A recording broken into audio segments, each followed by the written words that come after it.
Hello everyone. Welcome to මම මේ ලෑස්ති වෙලා ඉන්නේ අපේ පන්සලේ උපාසක දානෙට යෝගට් ගිහිල්ලා දෙන්න. මේ ගිහිල්ලා දීලා එන ගමන් වීඩියෝ එක නම් ගන්න අමතක වුණා. මේ මායි මල්ලි පන්සලට ගිහිල්ලා දීලා එන ගමන් ගෙදර ඇවිල්ලා බත් සොට්ටක් බණ්ඩියට දාගෙන යෝගට් එකක් කෑවා. ඉතින්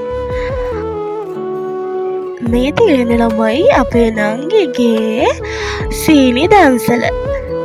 ඉතින් ගොඩක් සෙනග ඇවිල්ලා හිටිය දන්සලට. මේ තියෙන්නේ මගේ වෙසක් කෝඩු දෙන්න.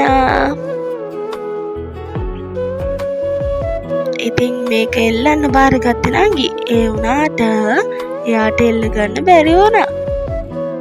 ඊට පස්සේ අපි පොඩි බඩකින්නට ඕකේ දෙකක් කාලා දන්සල් කන්න කියලා පයින්ම යන්න තමයි මේ යන්නේ. අපි දෙන්න දන්සල් වැඳගෙන යනකොට අපේ තාත්තා වැඩ ඇරිලා ගෙදර එනවා.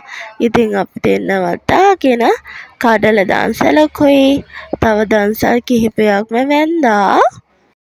ඉතින් ඊට පස්සේ රෑ වුණා ටිකක් එන්න. ඉතින් අපි ගෙදර ආවා. බයි බයි.